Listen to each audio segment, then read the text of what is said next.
Hello, magandang gabi walking listeners. Welcome back. It's episode 27 ng I Walk You Listen. Kita-kits ulit sa gabing to habang binabagtas natin tong tahimik na kalsada sa lungsod. Kaya relax lang kayo dyan, headphones on. Habang naglalakad ako ay makinig kayo sa kwentong sasabihin ko ngayon. Ang title ng kwento natin for tonight, In-Law Drama. Ibinunyag ko sa binyag na binenta ng biyenan ko ang wedding ring namin. Guys, seryoso, gulat talaga ako nung nabasa ko to habang nag-scroll ako kanina sa Reddit. Unfiltered, pure chaos, at talagang amoy toxic family dynamic agad mula sa unang sentence pa lang. I-set up natin ang scene. Si OP, simple lang ang gusto sa buhay. Kakakasal lang nila ng mister niya 6 months ago at tahimik naman sana ang buhay nila kung hindi lang sa biyenan niyang babae na low-key gold digger vibe. Nung ikakasal na sila, nag-pass down ang lola ni OP ng isang heirloom wedding ring, 18K gold na may legit na antique diamond. Heavy emotion at high value ang singsing na to.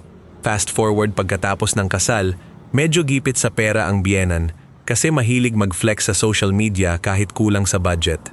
So ang ginawa ni biyenan, kinausap si OP kung pwedeng hiramin yung singsing para lang daw ipa-appraise at gagamitin sa isang formal event para hindi raw siya mapahiya sa mga amiga niya. Dahil gustong maging mabuting manugang at ayaw ng away, pinagbigyan ni OP. Pero doon na nagsimula ang perwisyo. Ilang linggo na ang lumipas, ayaw pa rin isauli ang singsing. Paulit-ulit na nagsesend ng message si OP, pero laging iniiwasan ng usapan o kaya'y sasabihing naiwan daw sa ibang bahay. Hanggang sa dumating ang araw ng binyag ng baby ng bayaw ni OP. Tipon ang buong angkan, kumpleto ang relatives, at festive ang atmosphere.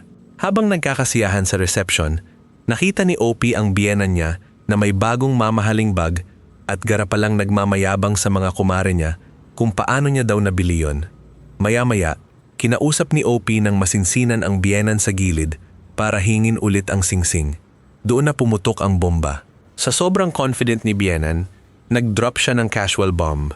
Binenta na daw niya ang singsing dahil kailangan niya ng cash. Yung pagkakasabi niya pa nun ay parang siya ang may-ari ng singsing.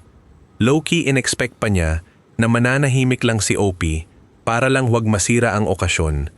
Pero dinala ni Biena ng sarili niya sa galit ni OP. Hindi nagdalawang isip si OP. Naglakad siya pabalik sa gitna ng venue, kinuha ang mic mula sa DJ na gagamitin sana para sa thank you speech.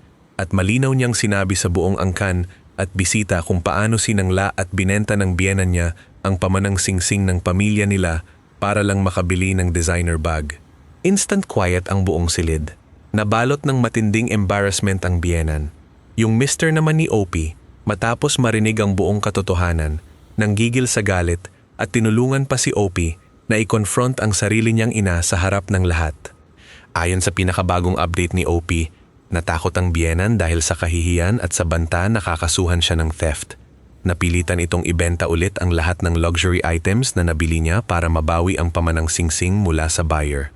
Nakuha rin sa wakas ni OP ang singsing niya at ngayon, block na si biyenan sa lahat ng socials nila at permanenteng ban na sa bahay nila. Justice fully served. Honestly, sobrang satisfying ng ending kasi naitama ang mali at hindi pinabayaan ni OP na tapakan na lang siya ng ganun-ganun lang. Pero ikaw, anong masasabi mo rito? Deserve ba ni biyenan ang ganong public humiliation or tingin nyo sumobra rin si OP? Ay comment nyo ang saloobin nyo sa ibaba. Mag-like, mag-follow, at kita-kits ulit tayo sa susunod na lakad. Ingat kayo gabi-gabi.